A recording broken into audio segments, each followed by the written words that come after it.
Good morning. Good morning. Happy Sunday to everyone. Thank you for joining us this morning for our worship. It's good to see our everyone this morning for our first Sunday of October. It's October already. First Sunday. We're already on the last quarter of 2025. Time flies, huh? As if I just greeted you Happy New Year yesterday. Now we are already in October, the last quarter of October.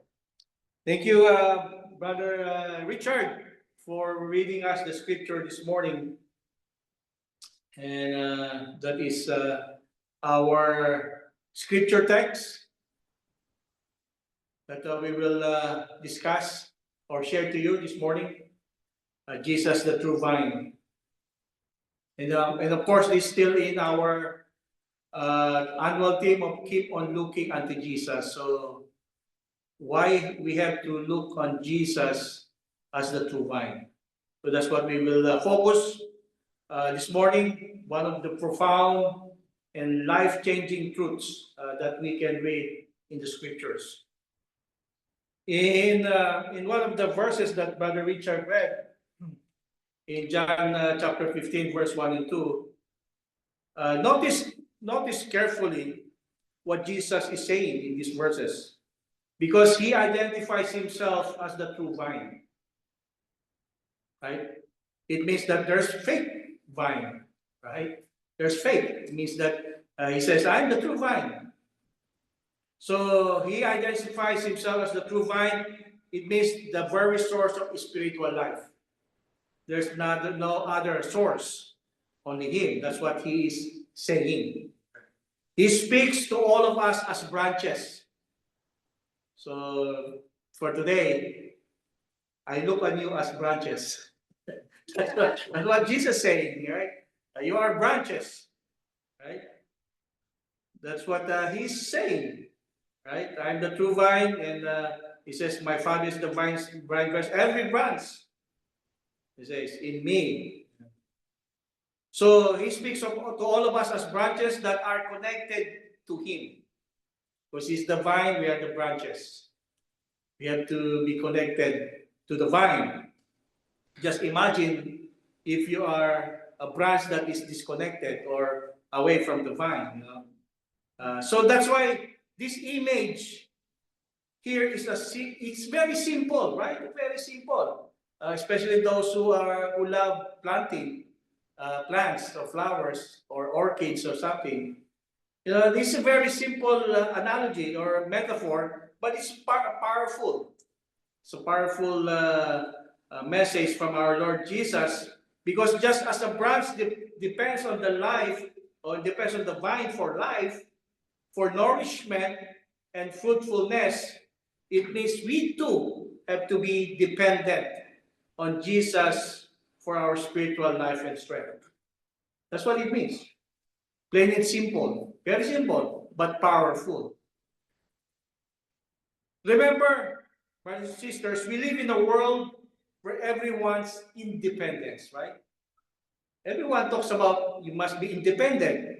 You're 18 years old, you must be independent now. Right? That's what we're being taught. That's the world that we live in, where people want to do life on their own terms. That's the world. Like it or not, believe it or not, that's the world that we are accustomed to. But Jesus is telling us today that apart from him, we can do nothing. We read that a while ago. He says there, right? Apart from me, you can do nothing. So it means we must be dependent. Whatever we learn from the world about independence, it is opposite from the Lord. We must remove all our knowledge about the world, about independence, but when it comes to Jesus, we must be dependent. Everything throw out of the window, what we learn from the world, and be focused on what Jesus said, that he says, if you don't depend on me, you are nothing. That's basically what is being inferred here. So, so Jesus is telling us we have to be dependent. So we may try for us, we may try, we may strive, and we may give all our effort, but without Him, it is impossible to live a truly fruitful life. Whether they say, "Oh no, Brother James, I can do it. That's no problem. I'm living a fruitful life. God is blessing me." Some people would say that. Right? A lot of people say, "Oh, God is blessing me." But eventually, without Him, it's impossible to have a fruitful life.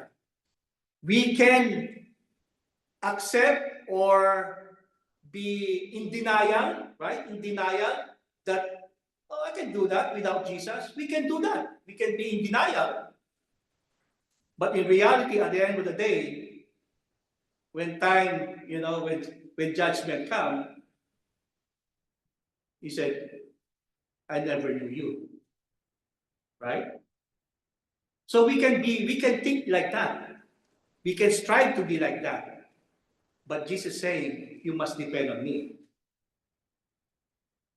Just imagine for a meantime, trying to grow grapes, right? Like to grow grapes, right? Imagine trying to grow grapes without a vine. Can you do it?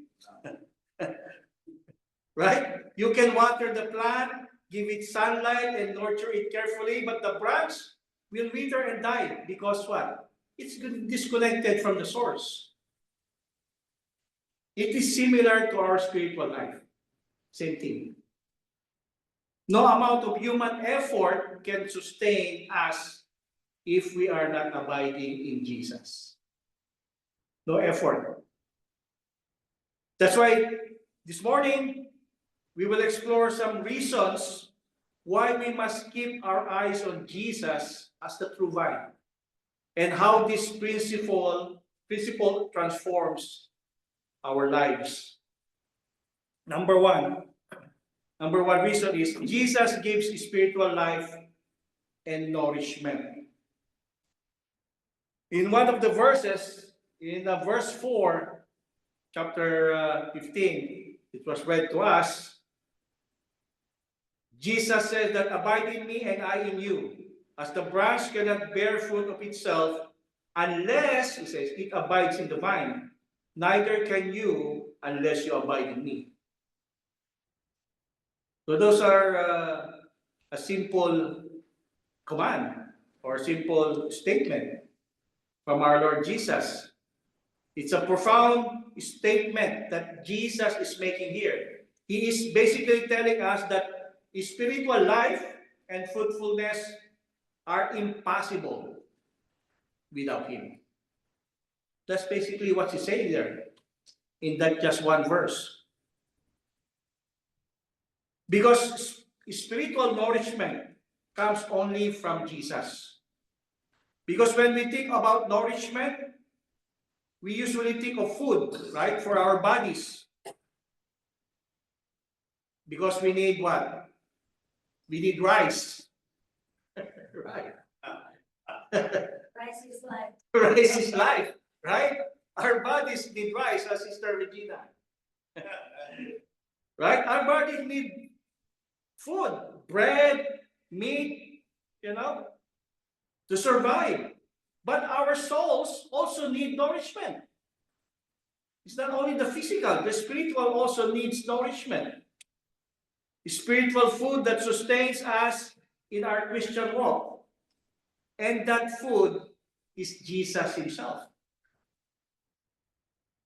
Take a look here in John chapter 6, verse 35. I am the bread of life. He who comes to me shall never hunger or thirst, right? It says, And he that believeth on me shall never thirst. Philippians 4:13 says, I can do all things through Christ who strengthens me. Notice here that Jesus does not say, try harder. He didn't say that. He does not tell us to work alone, to be independent. Instead, he says, abide in me. His spiritual life flows from him, not from our human effort, not from our own strength. It is from Jesus to us. But brothers and sisters, many Christians try to serve God out of obligation or habit. They pray sometimes, they read the Bible occasionally, or they attend services when there is wedding, when there is funeral, right? They only attend those kind of services. But they are not truly abiding in the vine. So what will be the result? Of course, is spiritual weakness, frustration, and lack of fruit. That is the result. If we do it only out of obligation or habit. Just think of Peter. Think of Peter walking on water. In Matthew chapter 14, 28 to 31. Peter saw Jesus walking on the sea and said, Lord, if it is you, command me to come to you on the water. Peter, what happened to Peter? He took a step of faith, but what happened next? When he took his eyes off Jesus, he began to sink. And he said, help me, Lord, rescue me. And Jesus, of course, reached out his hand to save him. So what is the lesson here? What is the lesson? When we focus on Jesus, we find courage, we find strength, and we find life. But if we take out our eyes on Jesus, there will be what? Fear. There is doubt, and there is failure that takes over. So you can see the difference. If you're focused on Jesus compared if you are out of focus of Jesus. Imagine a lamp in a dark room. When it is connected to electricity, it illuminates the entire room, right? The entire space. But once it's unplugged or disconnected, just like our PowerPoint, if you disconnect that projector, what will happen? You don't see nothing there, no more, right? Our connection to Jesus is like that lamp, being plugged in. When we are abiding in Him, our life shines with His light. When we are disconnected, what will happen? Darkness, right? Spiritual emptiness takes over. Very simple, right? A very simple analogy or illustration. But sometimes it's hard. Some people, it's hard to understand it. Very simple. Plug in, plug out. You know? Right. You plug in all the time. Be connected, just like your cell phone. If you leave that 1 week not connected, what will happen? You'll die. Same thing with us. Just 1 week not connected to Jesus, we die. Right? And then later on, we don't reconnect again. We forget to reconnect. So, what practical application can we learn? There must be daily prayer and Bible study. Because abiding in Jesus requires intentional. I mean, intentionally, we have to do it. Intentional time with Him every day.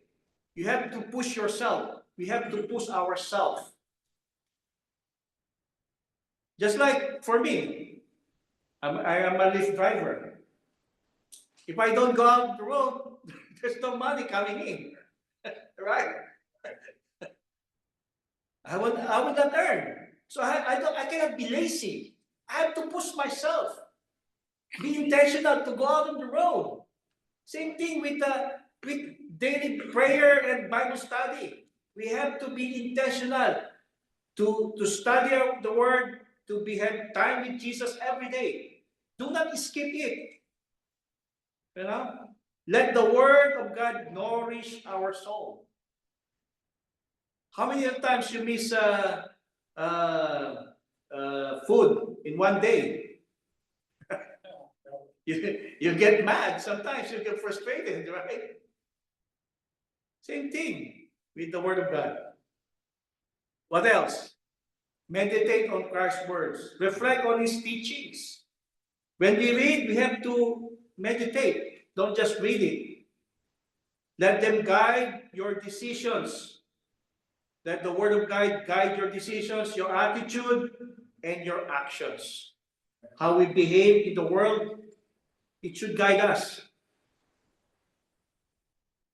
You know, I know one time I have a friend, we are waiting in a restaurant,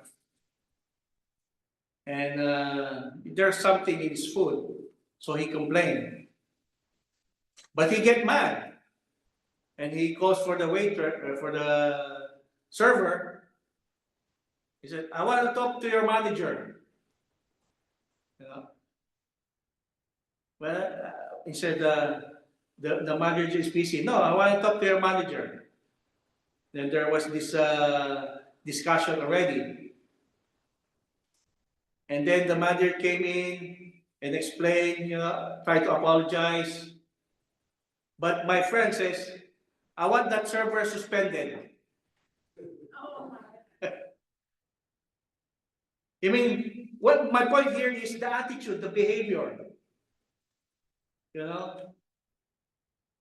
We must behave also in the world, because people look at us as Christians, and if we behave like that, how can they listen to the gospel? So let the Word of God guide our decisions, our attitude, our behavior, our actions. What else? Avoid distractions and sin. Anything that pulls you away from Jesus weakens your connection to the vine. So guard your heart carefully. Second reason, Jesus guides and prunes us for growth. In John chapter 15, verse 2, he says there that every branch that bears fruit he prunes, that it may bear more fruit. Many of us fear pruning, right? Because pruning means trials, discipline, correction. But Jesus tells us that pruning is not punishment. It's not punishment. It is preparation for greater fruitfulness. Why does God prune us? Pruning removes the unproductive parts of our life. Like what? Like bad habits, sinful tendencies, distractions, or worldly attachment. Trials, correction, and discipline are tools God uses to make us spiritually fruitful. Just here in Hebrews chapter 12, verse 11. It says, now no chastening seems to be joyful for the present, but painful. Nevertheless, afterward, it yields the peaceable fruit of righteousness to those who have been trained by it. James chapter 1, verse 2 and 4. Consider it pure joy, my brothers and sisters, when you fall into various trials, knowing the testing of your faith produces patience. So pruning may be painful. but it leads to greater fruitfulness, maturity, and spiritual strength. Brother Benny mentions about Joseph a while ago. Joseph in Egypt, in the Bible class. Joseph's life is a perfect example of pruning. God pruned him. There was that pruning process. What was the pruning process? He was betrayed, right, by his own brothers, sold into slavery, falsely accused, and in prison. Joseph faced countless trials. Those are the pruning process. But through it all, he kept his eyes on God. He never looked away. Here in prison, Joseph did not complain or lose hope. He didn't give up. He interpreted dreams with wisdom and faithfulness. And eventually, God used him to save nations from famine.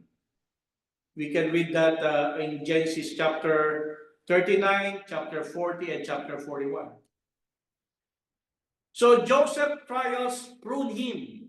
That was God's pruning him, preparing him for a future full of fruit and blessing. And you know what the story of Joseph, right? Joseph the dreamer. We get that kind of play. So Joseph, the story of Joseph, is an example of pruning, God's pruning. And consider this one also. Consider a gardener pruning a tree. At first, right, it looks harsh. Branches are cut off, leaves are removed, and to the casual observer, it seems destructive. But what is the purpose? Is to strengthen the tree and increase its fruit next season. I'm sure those who loves to plant trees or flowers, they do that. You know, I have a friend who loves, you know, the bonsai. You know, bonsai doesn't grow big, right? He plant one day a mango tree. Mango tree big, right? But he was able to do it in a bonsai. He has to carefully prune it. He has these small scissors for pruning. You know, same thing. To take care, right? You prune to make it beautiful. Yeah, by the way, that my friend is a lawyer and he loves those bonsai trees. A lawyer. So it seems destructive, right? But the purpose is to strengthen the tree and increase its fruit next season. God prunes us. God's pruning works the same way in our lives. Same thing. To prune, to make us stronger for the future. So what can we apply these things? We must accept trials and correction. Don't resist difficulties. God allows them to help us grow. It helps us to grow. Embrace God's discipline. Accept guidance and correction from the Word, from your leaders, and of course from the Holy Spirit. Learn from challenges. Means each trial has a lesson, right? I'm sure you know that every trial teaches us a lesson.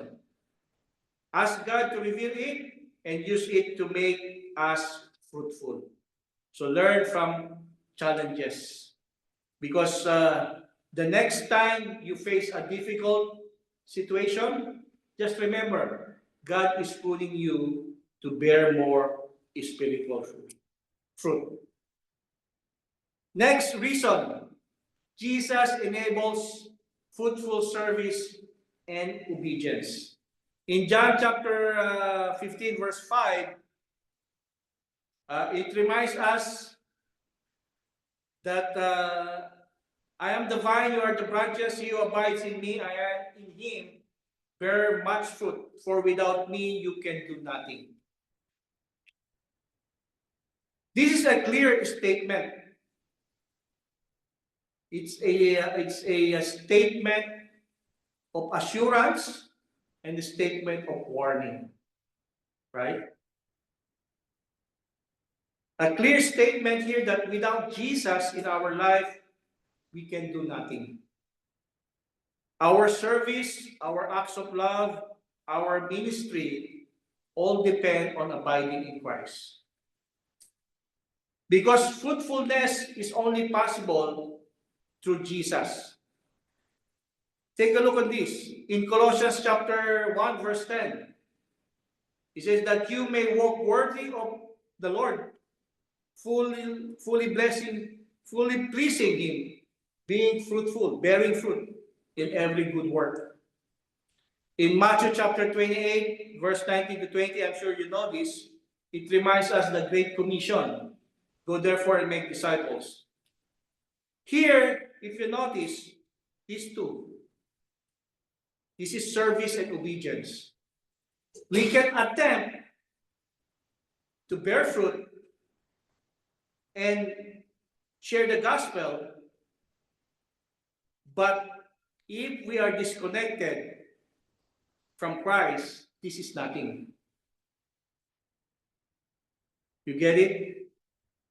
This is nothing if you are disconnected. Even though how many times you share the gospel, you walk the Christian life, but if you're disconnected, you are nothing. If you're disconnected from Christ, you will not bear lasting fruit. Because true service flows from abiding in the vine. That's the only way. True service has to be from the vine. Just take example Paul of his countless missionary journeys. He endured shipwreck, right? Persecution, how many times he was beaten. He suffered hunger. He was imprisoned. Not once, a lot of times. Yet, he bore great spiritual fruit because, why? Because he's always connected to the vine. He was always connected to Christ. He prayed constantly and sought God's guidance. He relied on the Holy Spirit for direction and boldness. His ministry reached nations because he never relied on himself, but on the vine. Think of a branch. Like I said, we are branch, right? We are the branches. Think of a branch cut from a vine. No matter how much water or fertilizer you give it, it cannot produce grapes, right? In the same way, a Christian who is disconnected from Jesus may appear religious, right? But their service is fruitless. Because true fruitfulness comes from abiding in the true vine. Let's have the practical applications. We have to serve others as an overflow. It means that service is not to earn God's favor. We don't come to worship to please God. It has to be flow from a life connected to Him in order to please God. You have to be connected to Christ in order to earn God's favor. That's why it's important that we are abiding. We are connected to Christ. Daily obedience. Let every action reflect your abiding relationship with Jesus. It has to be obeyed. There must be daily obedience. Share the gospel boldly.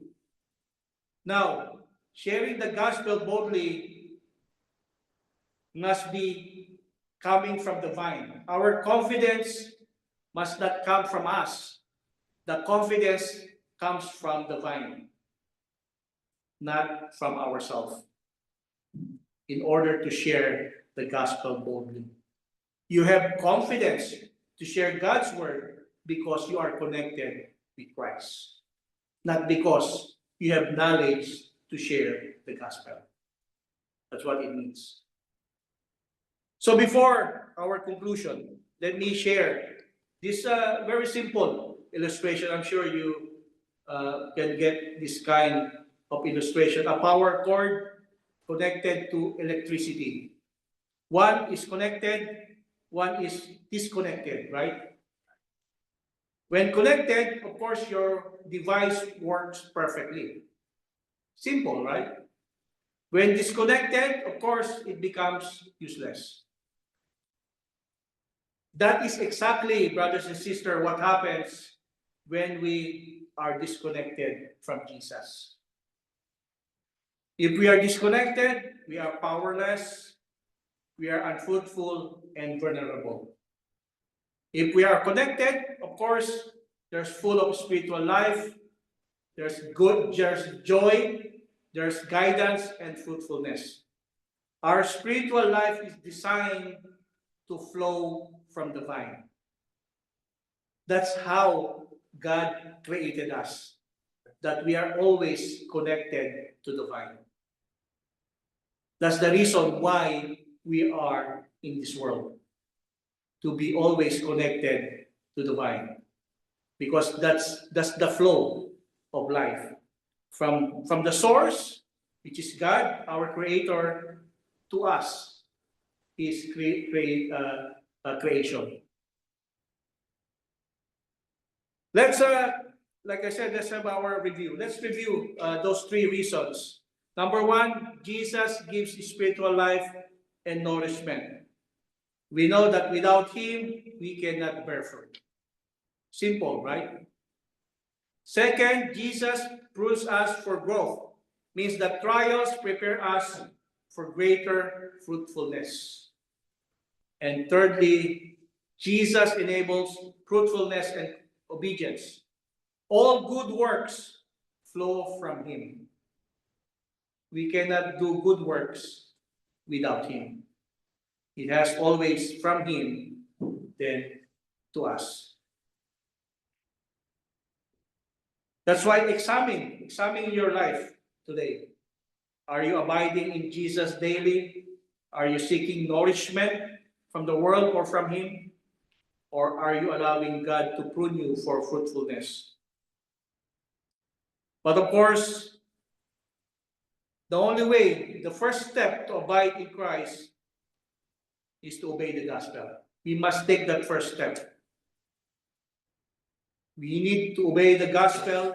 We need to believe our Lord Jesus. We need to repent. We need to confess and be baptized for the forgiveness of our sins. This morning in the Bible class, the blind man was healed, but he has to obey what Jesus told him, how to have his sight be restored. When Jesus put clay on his eyes, Jesus said, "Go into that pool of Siloam and wash your eyes, and you will have your eyes restored, your eyesight restored."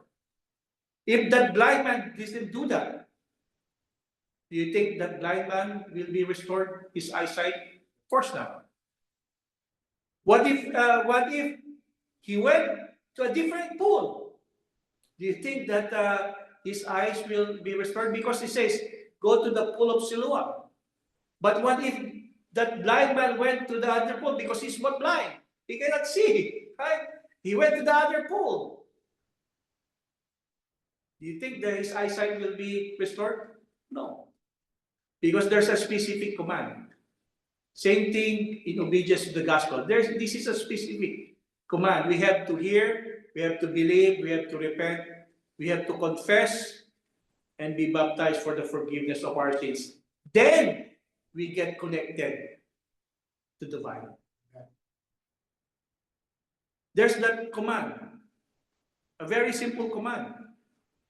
That's all we need to do, to obey the gospel and be connected to the source of life. So if you are here today listening to this message and haven't obeyed the gospel, we are here. We are here to help you obey the gospel. We are here to help you to have your sins forgiven. We are here to help you to become a Christian. We are here to help you to abide in Christ, be connected to Jesus. Because we can do all these things, you can have a good life, everything, but if we are not connected to Jesus, it's nothing. All the things that we have done in this world will go for naught, will go waste. Because at the end of the day, we'll still be punished because of our sins, because we are not connected to the vine. So if you have a need, if you want to obey the gospel, we are here. If you're already a Christian and wants to refocus your life, continue in abiding in our Lord Jesus, we are here also to help you. So whatever your need is, let us know as we all stand and sing our invitation song.